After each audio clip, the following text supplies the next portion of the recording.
Hello, Dust Buddies! Welcome back to the channel. For those of you who don't know me, my name is Lenore Liddell. I am an artist, streamer, and overall little guy. Happy Pride. I am here today to talk a little bit about just some general art tips, I guess.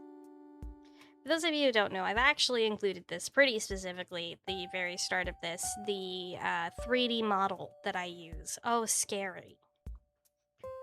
Recently, there was a very large discussion online about the efficacy and the ethical nature of using 3D models for your art, for posing and reference. As an artist who sometimes has a hard time visualizing space, not because of my own lack of talent, I feel like I can do it if I really have to sit down and do it.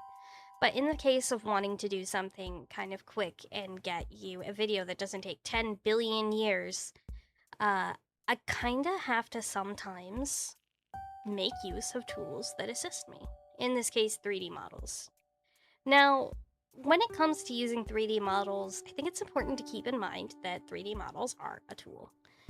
They are not a replacement for actually learning your basics, and I'm gonna give you some recommendations in this video of where to find more basics.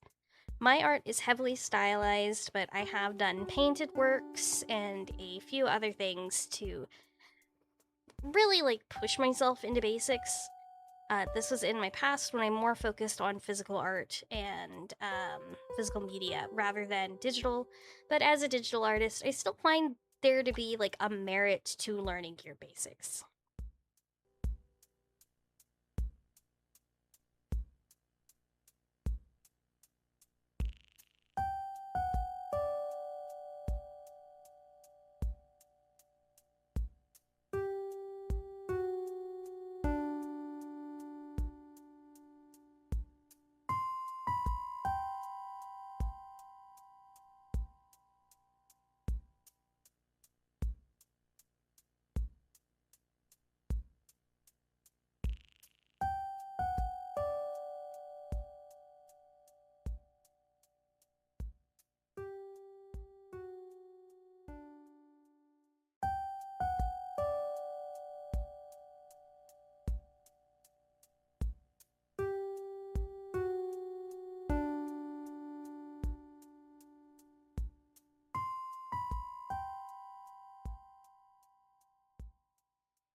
For anyone looking to get into art, here is my spiel, and I'm going to tell you this as honestly and truthfully as I can.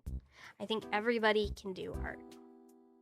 I think some people might have an easier time doing it because they might have an aptitude for understanding shape and shadow as well as color theory a little bit easier than some people. But I also think that if you're looking to get into art, there is nothing that's stopping you. You just need to learn your basics.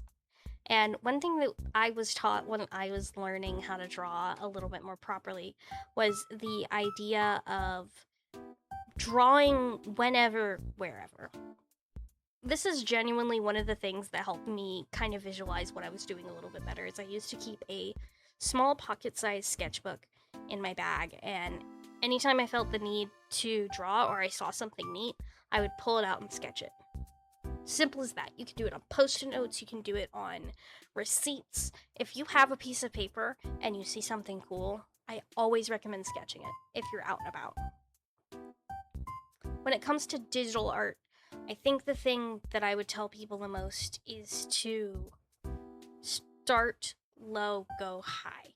And what I mean by that is you're gonna use the same building blocks as everybody else. You're starting low. You're starting at the bottom of the barrel and you're working your way up, which is pretty damn cool.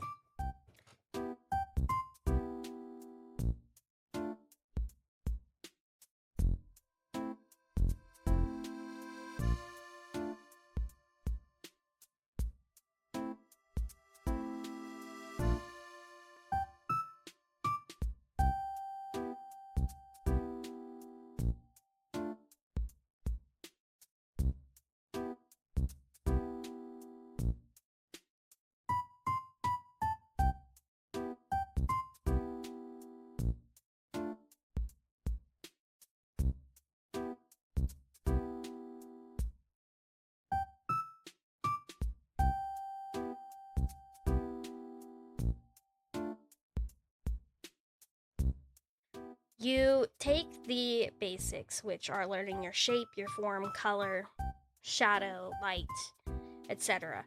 And then you're going to apply those to your art program of choice. I always recommend Clip Studio Paint, as Clip Studio Paint is a pretty accessible program. Obviously, it is paid. I do pay for my Clip Studio Paint, but at the same time, I love my Clip Studio Paint. I wouldn't get rid of it. Another alternative that's very similar to Clip Studio Paint that I would actually recommend if you don't want to pay is Medibang. I have used Medibang in the past. It does have a lot of the same features as Clip Studio Paint. I would highly recommend that. Now, when I say the basics, what do I mean? I am talking about shape, form, and color. Shape involves both positive and negative space, and when I say that, I mean positive space is the space that the shape itself takes up, so the inside of a circle, for instance, and then negative space is the outside of that circle. It also is a lot about the way that different shapes feel. Geometric and organic shapes fall into this category. You can break down pretty much anything in life into shapes. Circles, rectangles, etc., etc. It is the bare basics of how you make things how they are. So, for instance, you can break down a regular human head into circles and triangles and squares.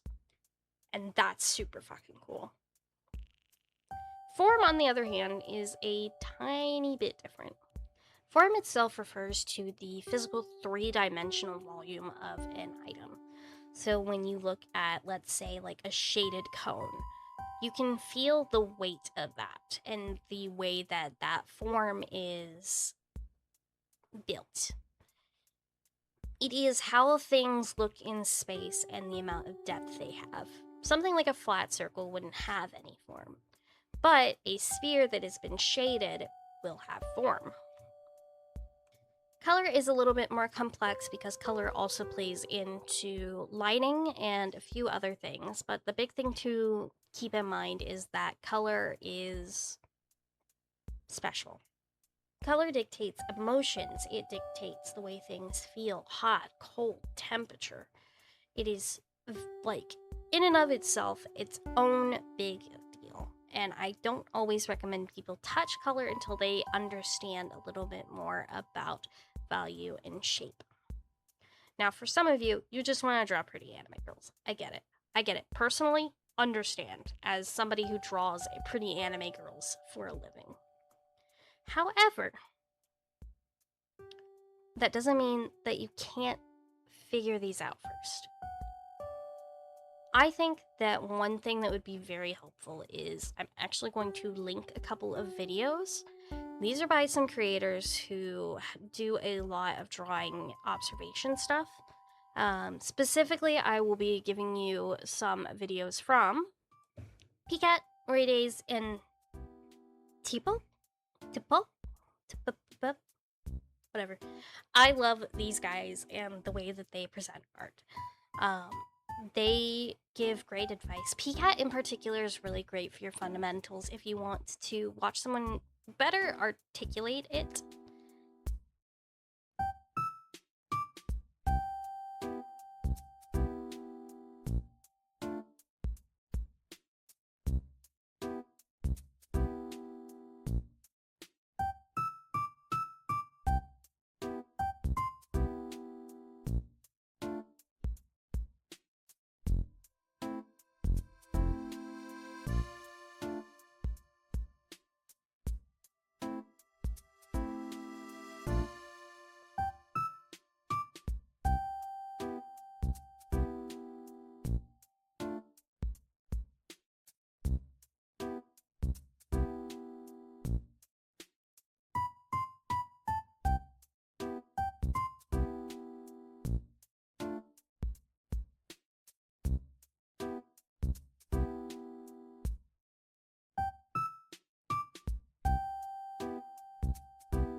this is just me giving you some advice on how to get started. And one of the best tips that I can give to anybody looking to get into art is just to do it.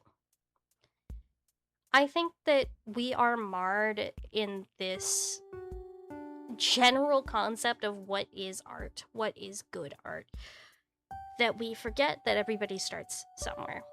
When it comes to art, you should draw what makes you happy. I have learned a lot by style studying other creators. And that doesn't mean that I rip their art wholesale. It means I sit and look at their art and take in what I think makes that art special and try and replicate it in ways that are my own. For instance, I absolutely adore the artist Masamune, and I've done art studies based off Masamune's art. Of course, I am nowhere near as good as Masamune, and while I have developed habits that I think are, in a way, similar, I just genuinely don't think that I am quite up to the task. However, I think that if you have an artist that you really, really like, and I think that finding artists is amazing, you should find artists. I think going on places like Pixiv and even like just browsing Twitter is a great way to find artists that you love. Find something that you love, identify what you love about it, and see what you can do to make that into something of your own. Not steal it, not rip it, not take it, but to examine the items at play in that piece of art that make you feel good. It could be the way they do their lighting. It could be how smooth their line work is. Or it could be as simple as, I think they draw Big Booba really good. It's that easy. I think that we need to develop and foster this love for art that has been missing for a really long time. And I really hope that you, yourself, you there, get the chance to understand and enjoy art as much as I do. I hope this, at the very least, might have pointed you in some direction. If not, I don't know what to tell you. But, you know. My name is Lenore. Thank you for stopping by and listening to me ramble about another topic. You can follow me here on YouTube. I have a VODs channel where I stream on occasion. I have a Twitch and a Twitter that I use. My art Twitter is my old account, Iris Damon, and I am excited to get to see you soon. I hope you have a fantastic day and enjoy yourself, and I hope that you love art just as much as I do. I'll talk to you later, Dust Buddy. Bye bye!